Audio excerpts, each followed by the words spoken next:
everybody, and welcome to the Wednesday edition of the Business Power Hour with Darren, Dimples, and the Music Man. Me.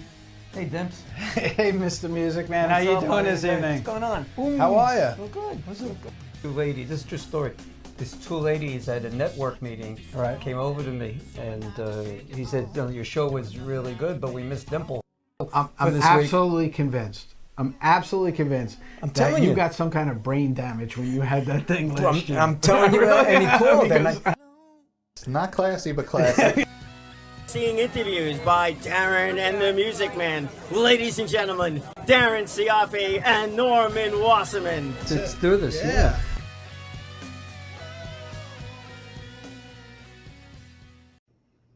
Good evening, everybody, and welcome to the Business Power Hour. I am Norman, the Music Man, and the gentleman sitting next to me with the dimples, that's Darren Double D Dimples. And good evening, Double D. Good evening, Music Man. How are you doing this evening? Okay, a little moist. A little moist.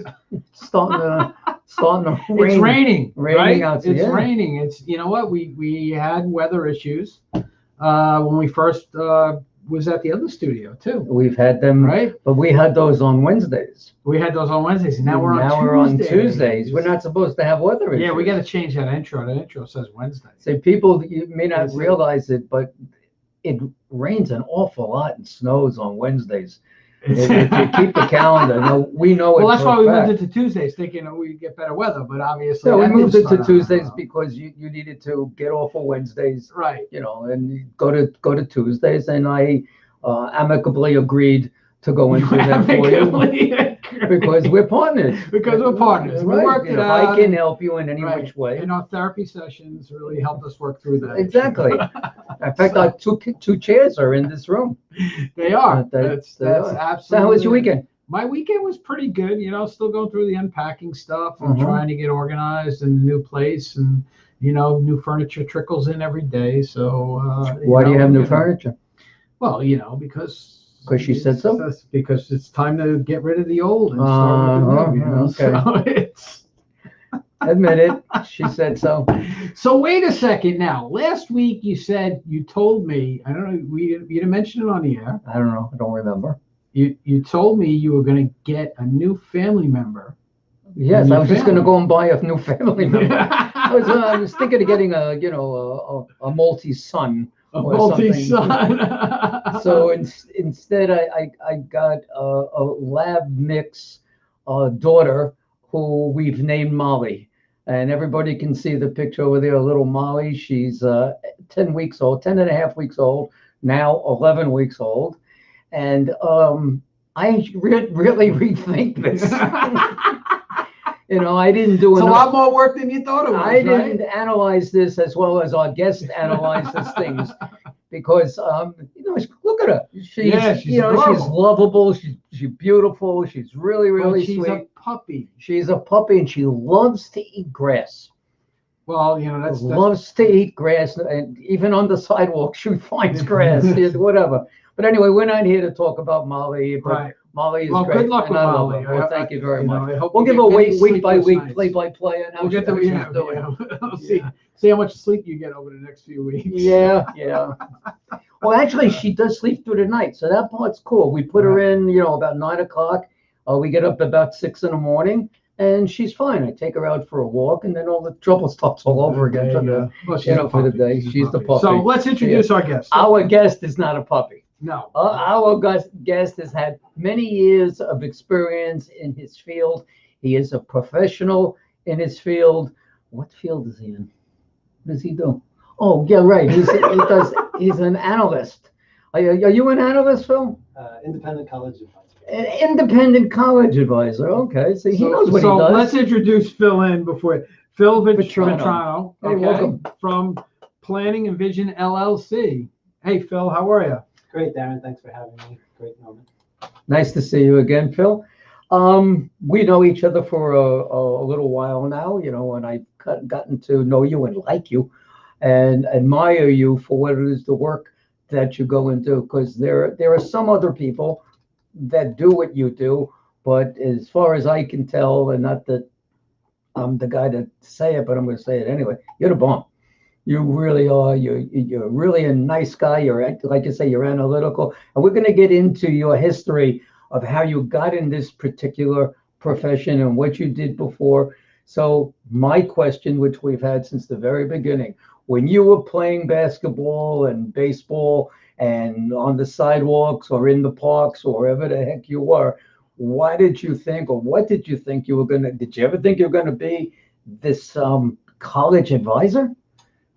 Great question. So when I was young, I knew I enjoyed business. So I was going to go down. So you have a finance degree or a business degree? I have a management degree. Management degree. I've earned it MBA at Hofstra University. And so that was the path I went. And, I got a rude awakening when freshman year, when I couldn't take the business courses because you had to take general education courses. So it was like 13th grade all over again. Now taking English, the history, some sciences, and some writing classes. So then when you graduated college, what'd you do? So I got into the world of technology and led a lot of different teams in project On the management. back end, do you develop systems? Were you the software guy? What did you do? So initially I was software training. So Microsoft was new to the world. And so I was teaching Microsoft Excel, Access, and Word. And then I got into the support aspect of software.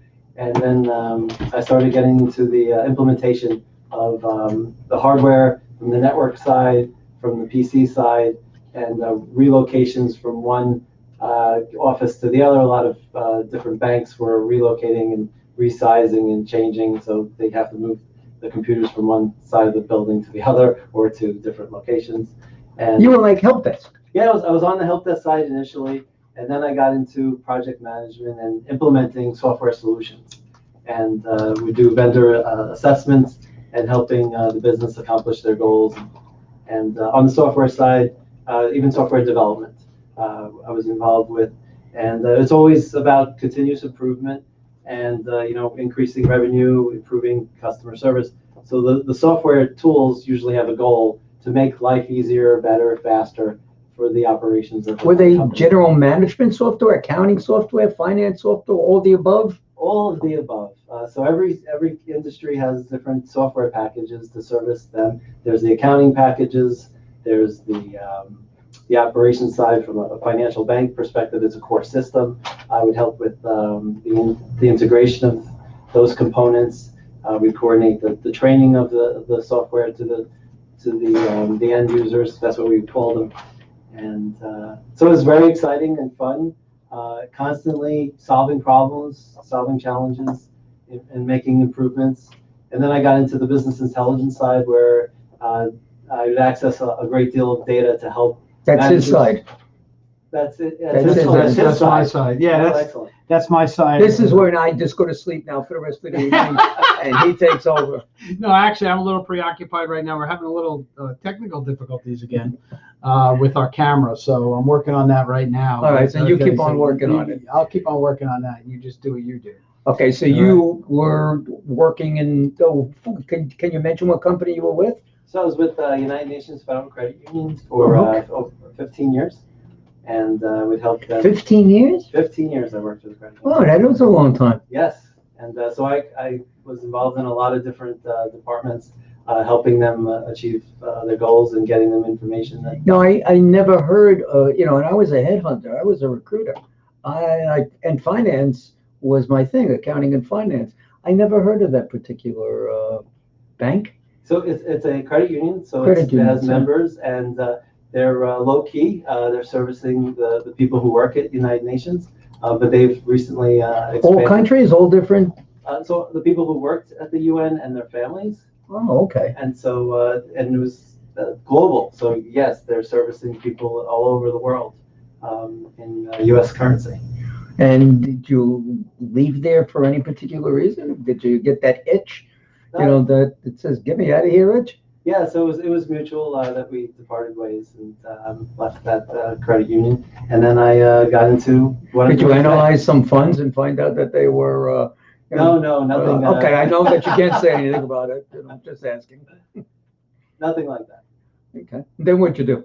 Oh, so in 2014, I was in a guidance counselor meeting with my son. He was the guidance counselor was doing a presentation, and he said it's never too early to start planning for college. So you were a high school advisor? No, in 2014. You went to one? I went to a, yes. For your son? For my son. And I was still working at UFCU. Okay. And then, but this is how my second career started. So I was excited to start this journey with my son in 10th grade, helping him identify what his best fit colleges were.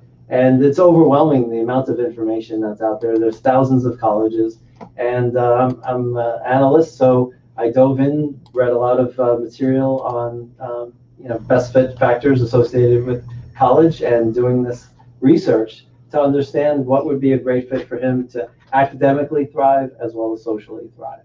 And there's a wealth of data that helps me narrow it down based on lots of different variables and logic.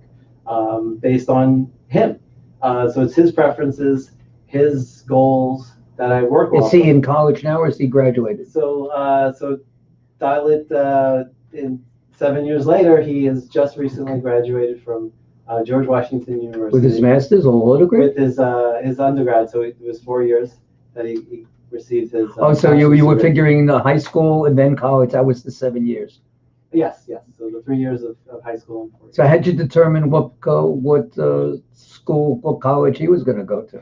So it's a process that.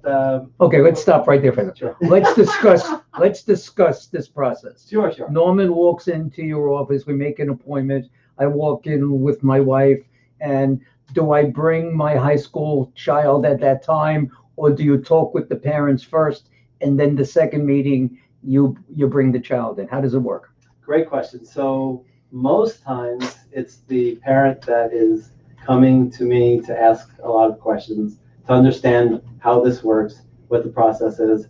And I ask a lot of questions of them to understand what their goals are and what their Of the parents, you mean? Of the parents in this particular process. They may have already perceived goals that they are trying to accomplish, and I'm trying to help understand what they are. So there can be there are times where they're not sure what their child wants to do as it relates to a career and or academic pursuit. I would imagine that happens more times than none.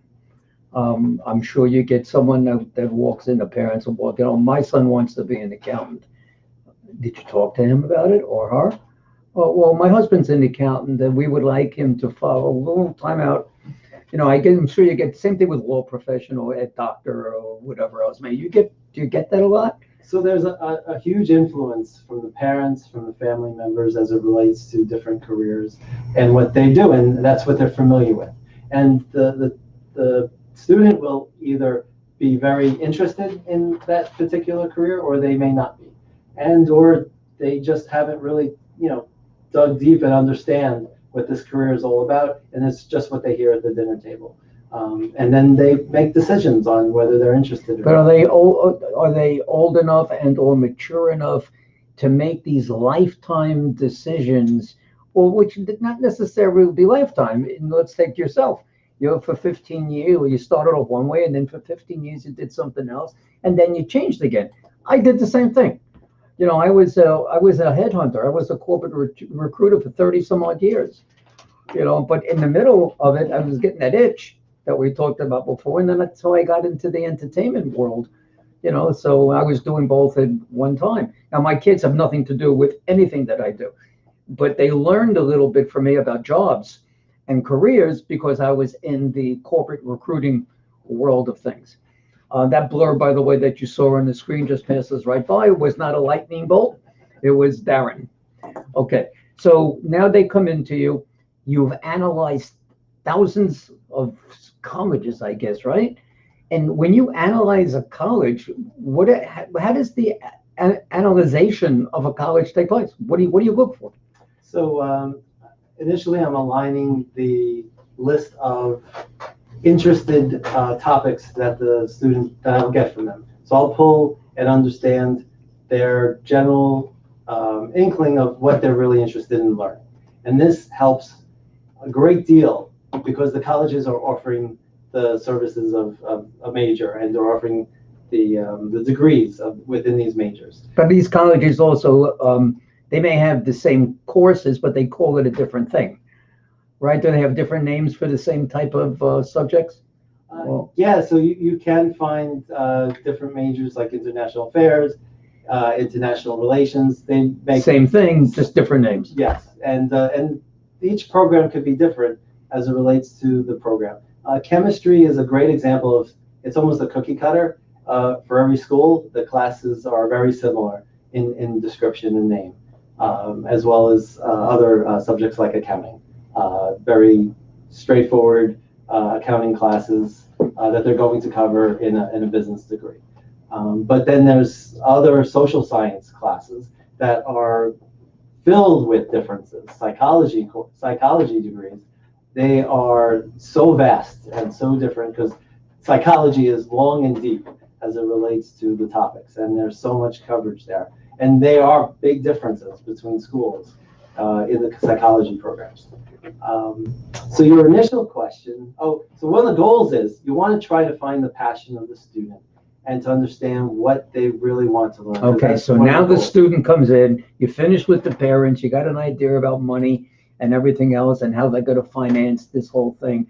And now the student comes in, and no matter what mom and dad said, one of two things happen. They agree, yep, that's what I want to do. I'm not really sure. I don't know if I want to be an accountant like my dad was, or go to law school, like my mom did. I don't know if I want to go and do that. I'm undecided. So this is the student, can I just go to a good school, whatever that good school happens to be, or a name school, and just take general courses until I can grow up a little bit and decide what it is that I want to do? Do you get that? So I don't get that specific scenario, but that's what can happen without really strong guidance.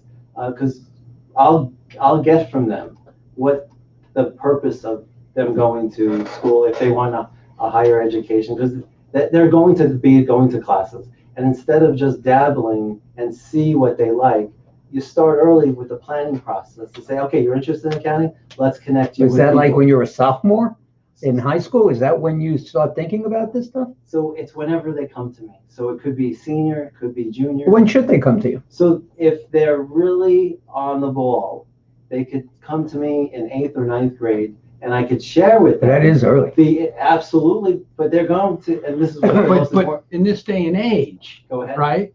In this day and age, it's like from the time they're in preschool, they're being prepped, right? To whatever the parents want them to be, because it depends. The parents are sending them certain preschools, they're sending them to certain schools.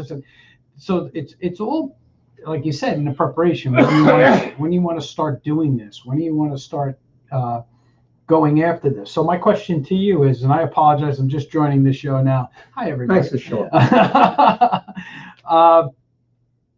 My question for you is, going back to, and I know he covered most of it, is why do this?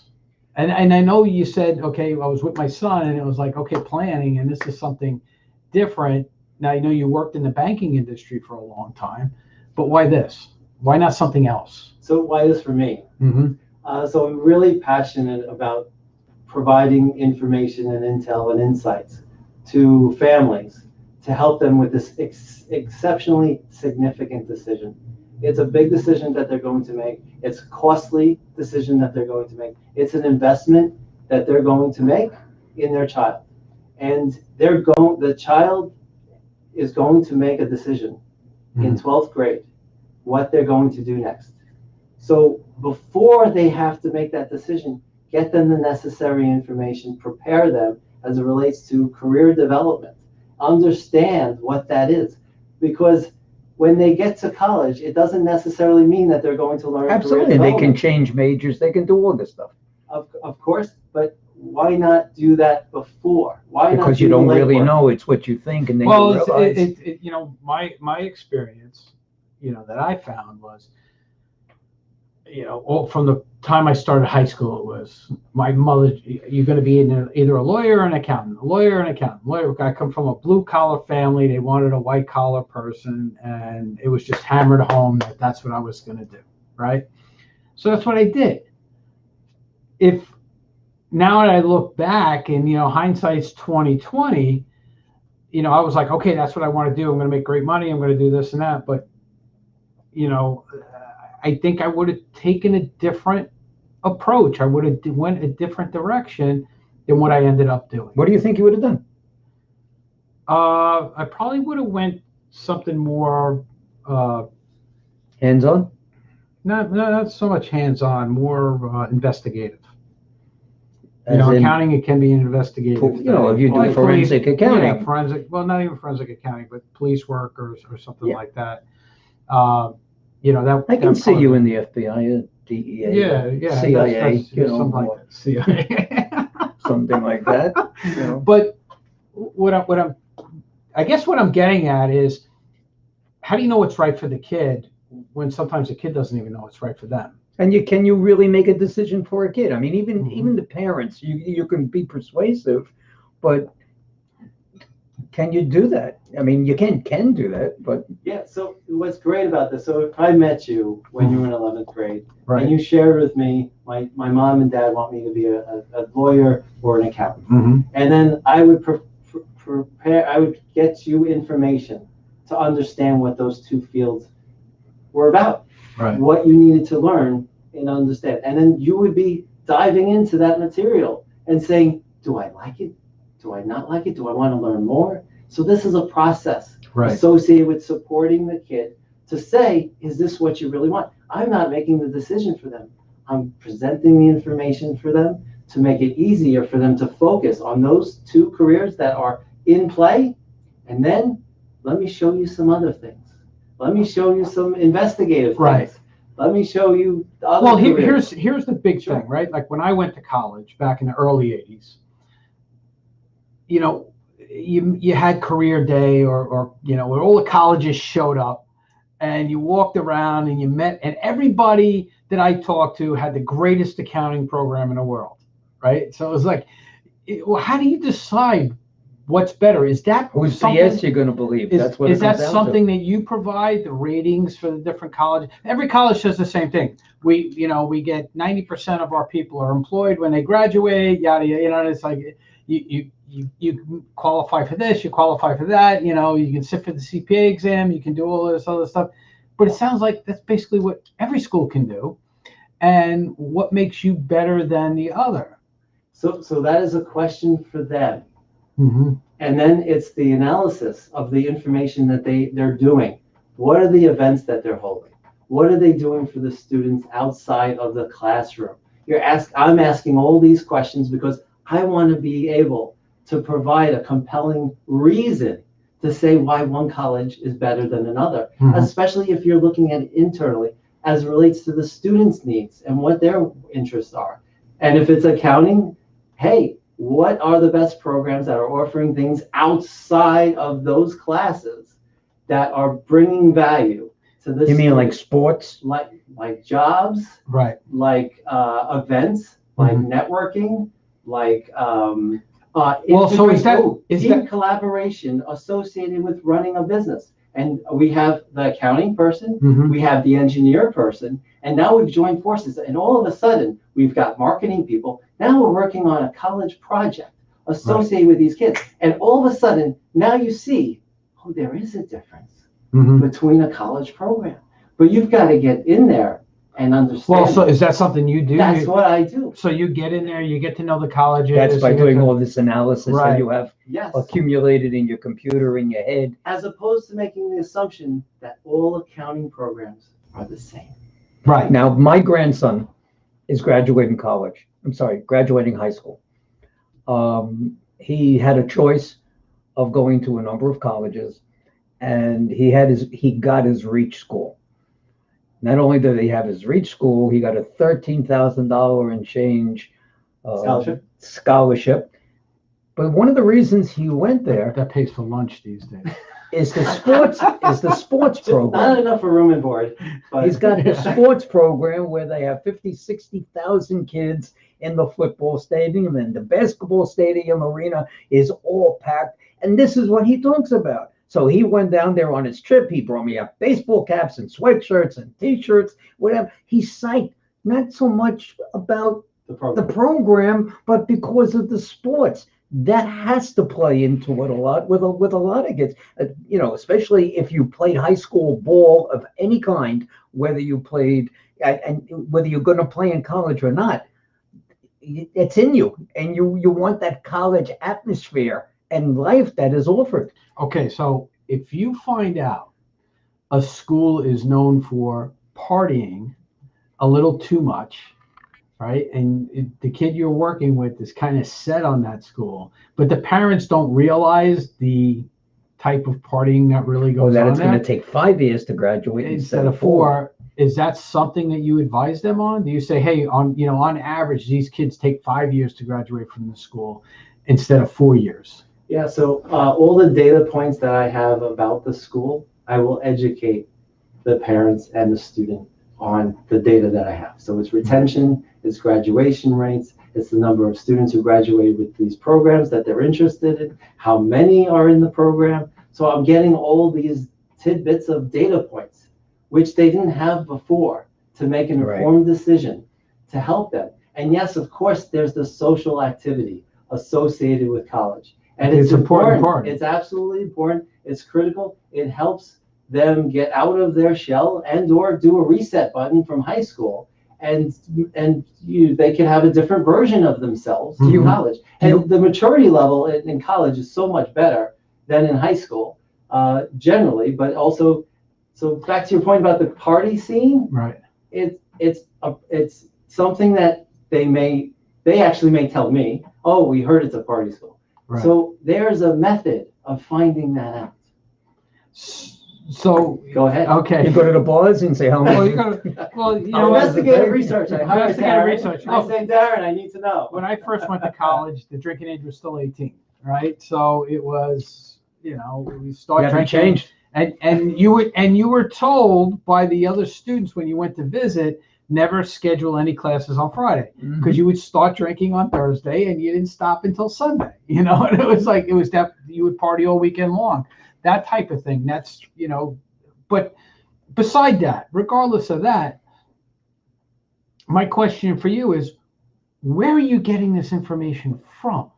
Who are you getting this information from? Good question. Yeah. So the data points that I get that are statistical is the schools have to report to the government. And then the government is providing this information to all. And so it's access to that information and how to use it and what to ask for and pulling that data. So that is the data side. Then there's data that the schools are required that the government doesn't collect, but you've got to go in there and get it at the school level. So there's a plethora of different data points associated with the school on their website. And so I could give you an example. There's a Clery report. The Clery report is a report that identifies the volume of crime that occurs on campus. That was my next question. So from a safety perspective, you go on a tour at college, they're telling you about the blue light signal the system that they have. Right. But they're not telling you we had, 100 cases of alcohol warnings, 400 cases of drug warnings. Right. And then the serious crimes, the theft, the robbery, the rape, they're not talking about those things. But those that's deep inside their website. You could just do a Clery report, CLREY, and you can see all the crime stats that the schools are responsible. And this is just on campus. Has nothing to do with outside of campus. You're right.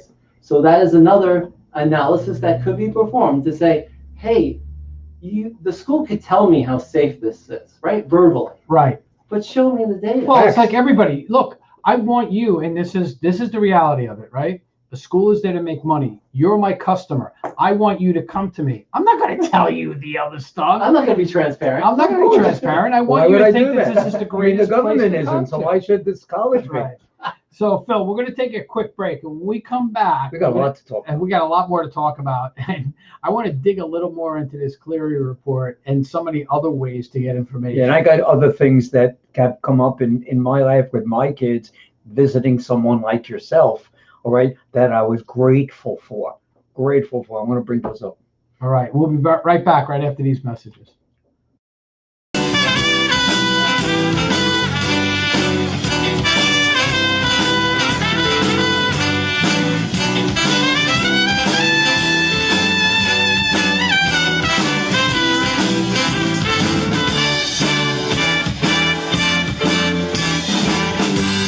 As I was walking down the street one day, a man came up to me and asked me what the time was that was on my way.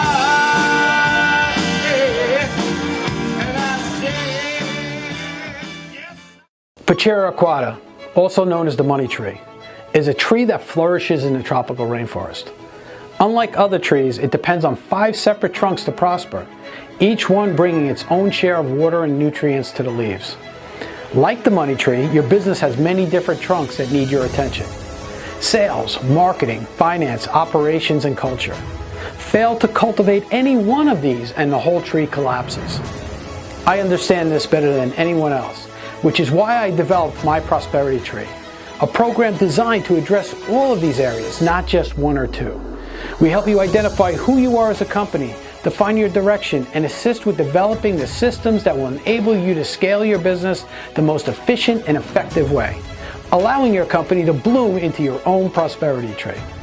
So plant your tree today by visiting myprosperitytree.com or call us at 844-987-CBMS. That's 844-987-2267. Welcome back. Let's do it together.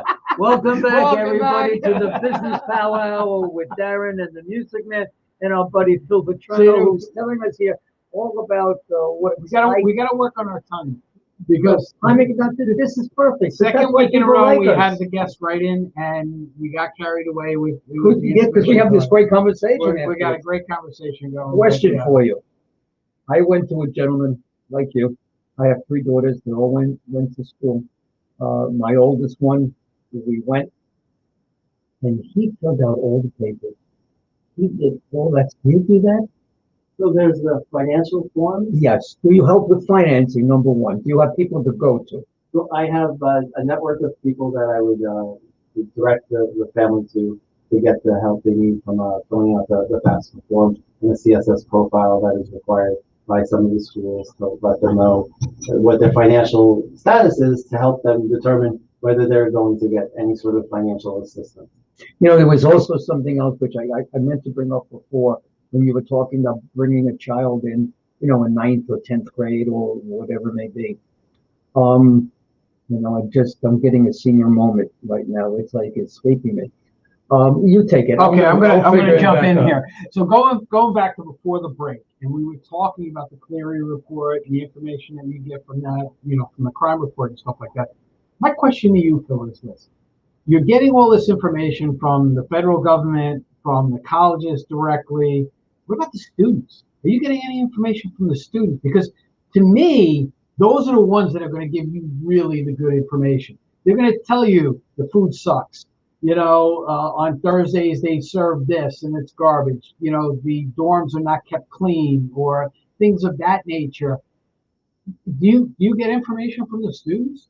Yeah, so that is an excellent point, and that is one of my great sources that I'm reaching out to the schools. And the bigger the school, guess who's picking up their phone? The kids are working. And I tap into them for a wealth of information. How do you get them? It's a phone call.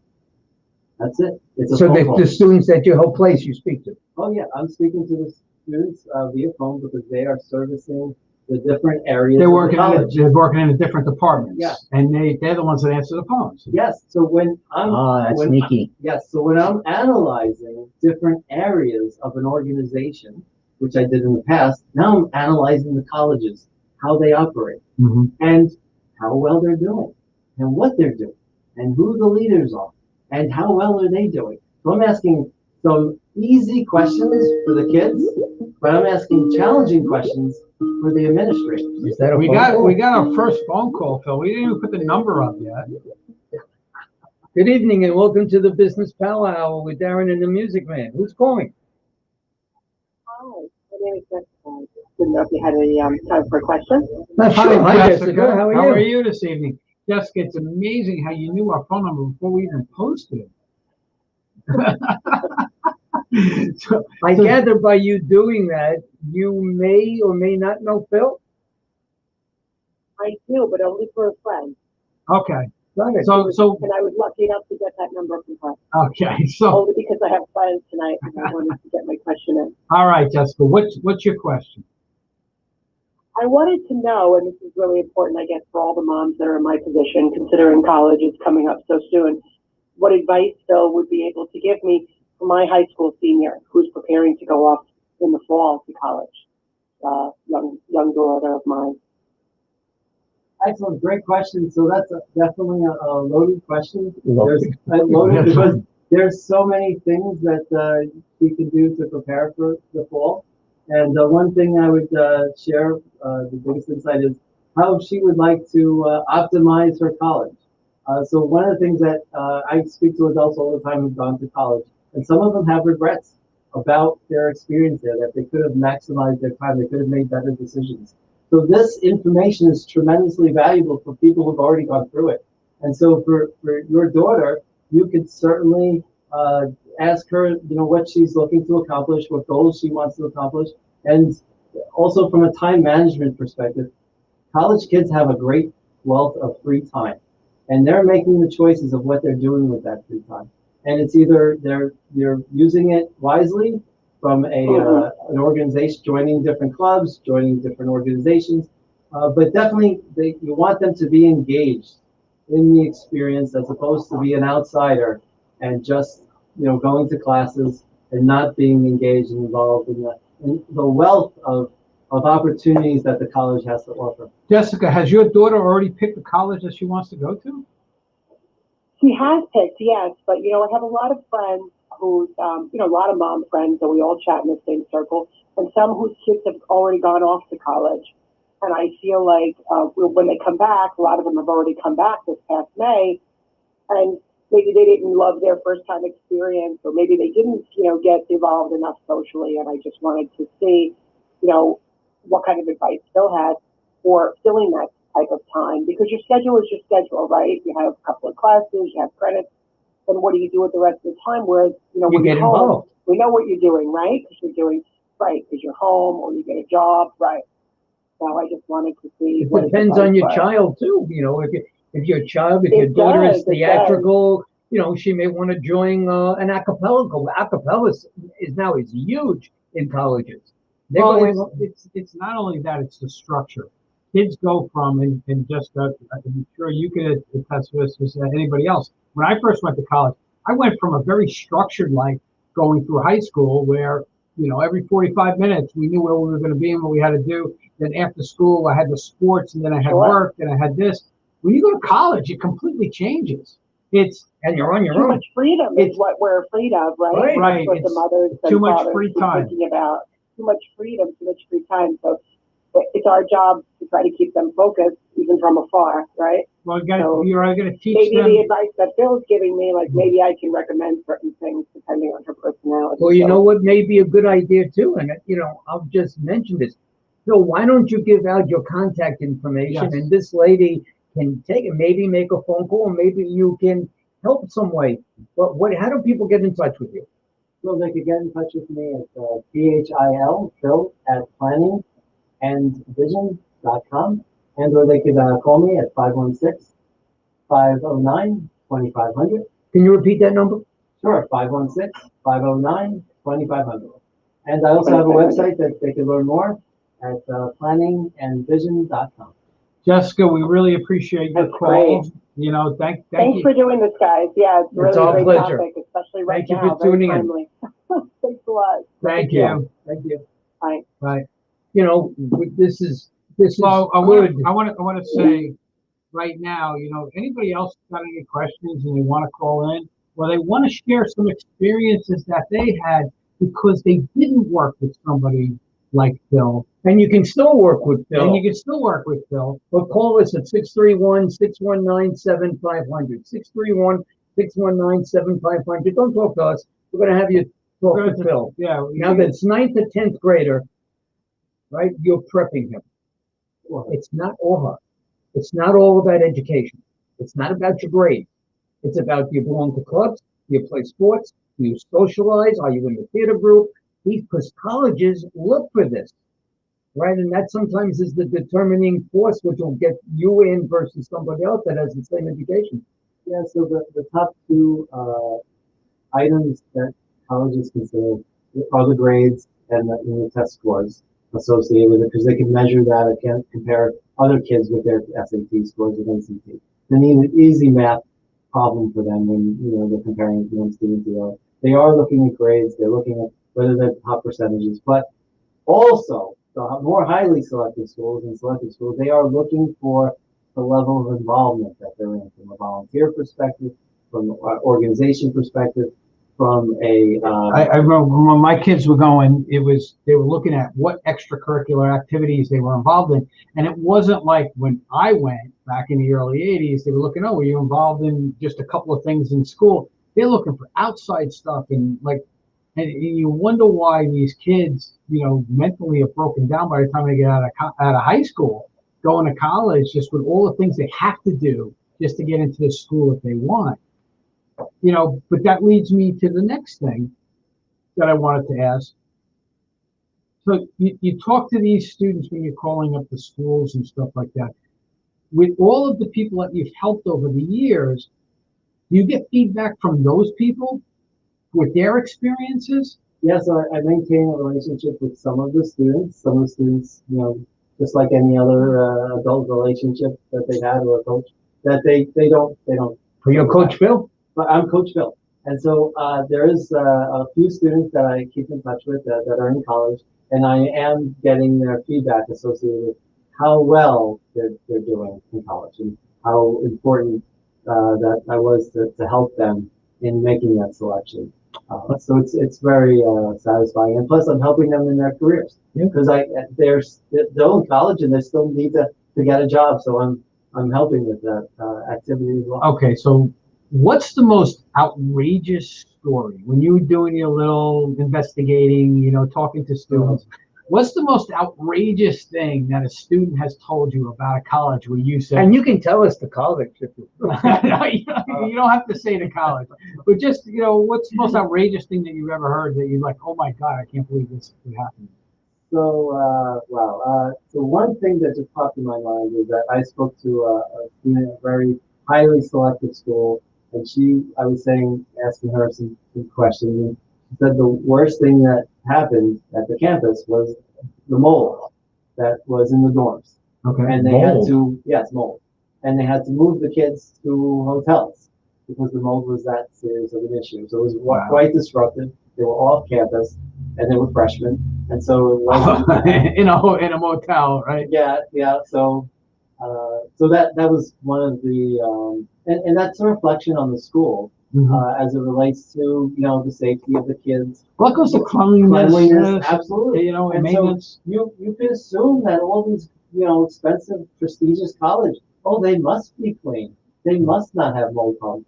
These buildings are old, and so what happens with old and the kids? Oh my goodness, the turnaround. So if they're not, and maybe COVID is a blessing because now they had to seriously clean everything. So even the subways got cleaned in New York.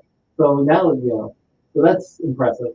But so that was one specific thing that was a concern. It was concerning, not outrageous. Have you ever gotten feedback from any of the people that you've helped to say, you know what, this was the best setup I could have walked into. Thank you so much for doing it. I'm not asking you to name names or anything like that, but was there an instant where everything just clicked and was perfect for the candidate that was going?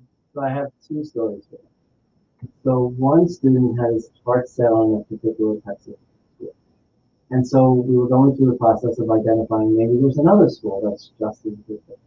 So I helped him identify another school. I presented information, and you could see his enthusiasticness of wanting to learn more after I presented this information. So I got him excited about another college. Second thing for this kid, we were exploring majors. We came across, I was coming across different things to target, and physical therapy was one of them. So I said, oh, okay, so he's learning about physical therapy. He's getting excited about learning more. I said, okay, let's start planning to get you to shadow someplace. So to really get exposed to physical therapy. So basically what you did was you actually got him almost like an internship to see if he really wanted to do it. So the second week, he comes to me and says, my dad got me a job because I told him about the session. And the session was about physical therapy. And he connected me. And then he was telling me how much he loved working with them. And so so when you see a kid light up and talk to you about his experience, it's so extraordinary because generally they're the receiver of the information. They're not usually the outgoing person to tell you about their experience. So it just clicked that we found the profession that he was interested in, and his dad was connected that got him a job. And it happened so quickly. And then the schools that we narrowed down to the school that he really wanted to go to, and the school that I presented him, objective information. I'm not looking to persuade him one side or the other. And he was convinced that he was going to his school. And then he visited the other one.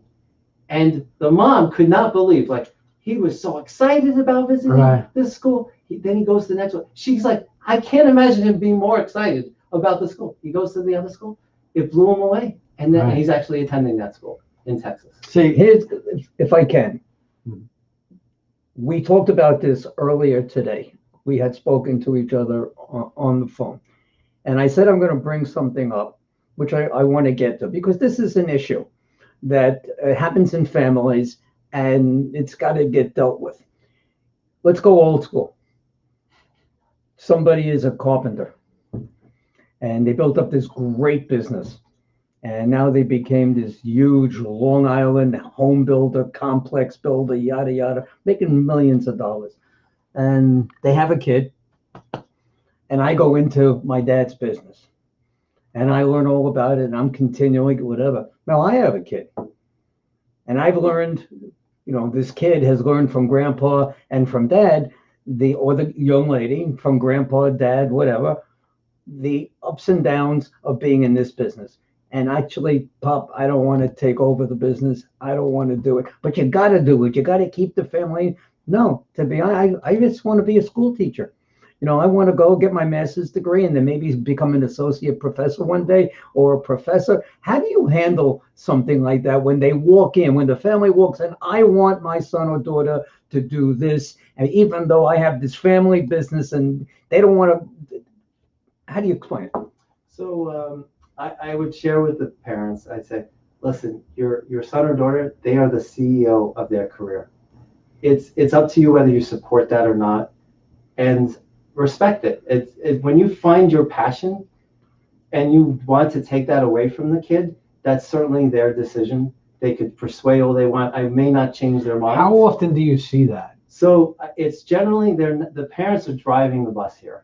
So if the parents have it set in their ways that they're going to go into the business, they're not approaching me. So I would never hear that the student doesn't come find me. Right. So it would be a friend of a friend who's asking them, oh, can you listen to Coach Phil just for 5 minutes, 10 minutes, just to get another perspective of this challenge that the family may be coming to, where there's a conflict between the son and the father, what direction they're going to. I've spoken to folks, 45, 50-year-olds, their parents told them what to do. Yeah. And they're still doing those jobs. And they're invested into it, and they knew that they didn't want to do it, but they keep doing it because it's hard to change. Well, it is, and I'm going to ask you because that's where I was. Because my mom was, okay, she was accountant lawyer. She wanted me to be a professional. That's all she wanted. She wanted me to be a professional. She wanted me to be a blue collar worker. We come from a family of all blue collar workers all the way down the line. There was nobody professional in the family. She wanted me to be a professional, and that's what I did. Now I picked accounting, and you know what? For the most part, from the investigative side of accounting, because there is a lot of that, I like doing that. And really, I found my niche in the business in working with businesses and taking them apart and getting them to run better. That's a big part of what I do. I'm not a tax guy per se. I do taxes and that, but I'm not focused on that, right? I'm focused on revamping and helping businesses grow. That's where my focus is. And I love doing that.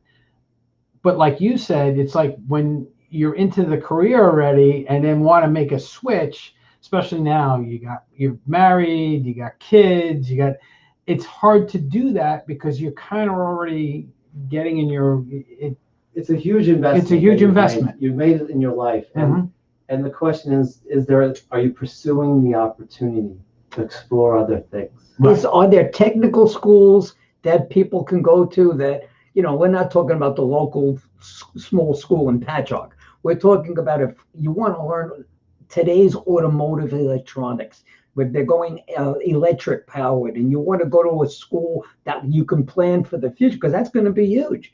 Is there such a type of school like that, or whether it be to be an electrician?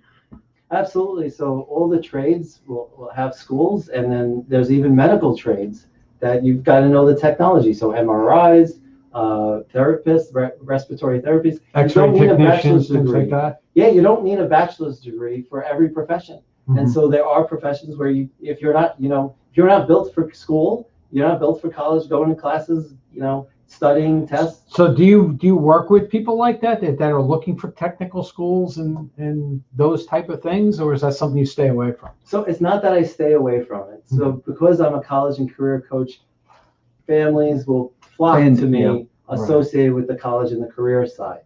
But I did have, I have a student who is interested in the trade. So I did some research for the welding and automotive field.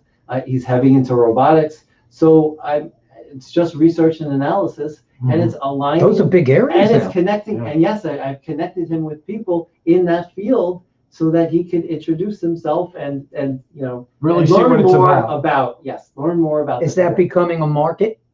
Is that becoming a market? I haven't targeted that particular market, but it is certainly part of the process. If I discover as I'm going through this career process that they are interested in using their hands or learning about different technologies that from a technician perspective, it's something that they want to learn more about or they don't. But, so if people want to learn more, Phil, yes, how can they get in touch with you? So it's phil@planningandvision.com, or you can call me at 516-509-2500, or you can visit my website. You could book an appointment there. You could send me an email. It's planningandvision.com, planningandvision.com. That was a good segue. You did that. You going right into that. Now, do you have any seminars coming up? Is there anything going on with you? Yes, I have actually 6 seminars. Six seminars. Everyone better get a pencil and paper. Write this stuff down. So June 10th, 13th, 17th, 21st. All right, let's do this slow. Let's slow down. We got. Are you going to be in the same place? What is this seminar about? Sure. So the first seminar, June 10th, 7:00, major issues facing parents and students when considering college. June 13th, 7 p.m. Where's that first one going to be? Oh, it's all on Zoom. So you just register through my website at planningandvision.com. Okay. Planningandvisions.com. Everybody got that? Planningandvisions.com. Yeah, no S at vision. No S in vision. I'm sorry, at the end of vision. All right, so June 17th, high school college guidance for the undecided, the uncertain, and undeclared. June 21st, improve acceptance and scholarship chances to selected colleges. So one of the things we haven't talked about is positioning the student for being unique and attractive to the school? You want to know why? How do you stand out? Want to know why we didn't talk about it? Because it's almost over. Well, you know, but No, go let him ahead, finish- go ahead, finish those things. continue, Phil, continue. Don't. That's how we get you to come back again. Excellent. June 24th, 7 p.m. Again, a Zoom meeting. Savvy college visits and planning. So, okay, savvy college visits are planned. So that's really about when you go and visit, it's sneak away from the tour so you can really see what's going on campus, right? So just that particular strategy that you have, that you've said, not all parents do that. I'm going to sign up for the tour. Right. And that's all there is. And I may not ask any questions. And so whatever information is shared by the tour guide and the orientation leader is all that they receive that information Right. at the time. And then they'll walk the campus, they'll learn about some buildings, they'll learn about the different components. See, that would, me and my son and I went down to UNC Greensboro. That's the school he ended up going to. And what we did was we took 3 days. One day was the tour and that, but we went down one day and we just walked around the town and we walked around. And I said, this is what we're going to do. And then we walked around campus and kind of got a feel for what was going on a day-to-day basis. We took the tour, which is very vanilla and great, and it's the greatest place in the world, and it's like going to Disney every day, you know, that type of thing. But we really got to see how things were and how things operated. And that's kind of like what I said, you know, we snuck away and did our own tour. Also, parents should reach out to their circle of friends to find out if there's any other kids going to a particular school that your child plans on going to, and then you hook them up. And, yeah, even the particular school can be relevant to the other schools. So if you ask those key questions and interview those college students, because that's a great, even if they're not going to the school that they're interested in, they can have a great deal of information and understanding of what their experience is to see if there's anything that they'd like to piggyback on and or be aware of as it relates to the surprises of college. Are there any charges for these seminars? So the first 2 are free, and then there's a nominal fee for each one, just $25. But they can go to your website and sign up for these, right? Absolutely. Okay. And what's that website again? Planningandvision.com. Planningandvision.com with an S in the middle, not at the end. All right. Well, guess what? Guess what? It's that time. Phil, we want to thank you. You for got a being great here. job. Fantastic. Really, guest really tonight. good. Really, really good job. Nice. We really appreciate you being here. And one more time, I'll pop it up on the screen. Planning and Vision. Phil at planningandvision.com, planningandvision.com, or Facebook at planningandvision.com. You can get Phil's information and see his seminars and really, you know what, help your kid out. And if you just before have they- questions, give him a call and ask him. Give You him a got- call. He doesn't charge for that, do you? You don't charge for that. So Okay. yeah, that's okay. Meryl's going to get a kick out of this. She's going to So- love this YouTube that she's going to get. So, Phil, we want to thank you for being here again, and you know, really appreciate you being here tonight. All right. Thank you very much. My pleasure. Thank you so much. Thank you for being here. What a great show. That was really good. Yeah, except for the little blip in the beginning. Don't forget the blip. No, you don't talk about bad experiences. It's not how you It's- sit it's a down. It's learning how you leave the experience. game. This was Show great. Transparent. We're leaving this game great. So Listen, that's what I'm this asking. show is all about learning, and I'm showing you the lessons that we've learned today. Well, you should learn those lessons when we don't have a show. That's it. I thought I did. I thought I solved the problem, but There you go. you know, yeah, we want to. You know, we didn't get a lot of shout outs tonight, but Jessica, who called in, we want to thank you. She loved for calling it. in. She said, was- great, thanks, yeah. wonderful. Yeah, so thank you for doing that, Jessica. We appreciate that. And guys, next week, Tuesday, right here. Tuesday, 7 o'clock, the business powwow. Darren and the Music Man. You guys have a great weekend. You Yes. have a good weekend too. Yes, Unpack you all too. those boxes. Yeah, we're getting there. Slowly but surely, we're getting there. And I'm going to go home now and play with with Molly and put her to sleep. I got to go put a couple of pieces of furniture together. Go for it. But other than that, everybody be safe. We will see you right here, 7 p.m. next Tuesday night. Good night, everyone. Good night, everybody. Have a nice week. Have a great week.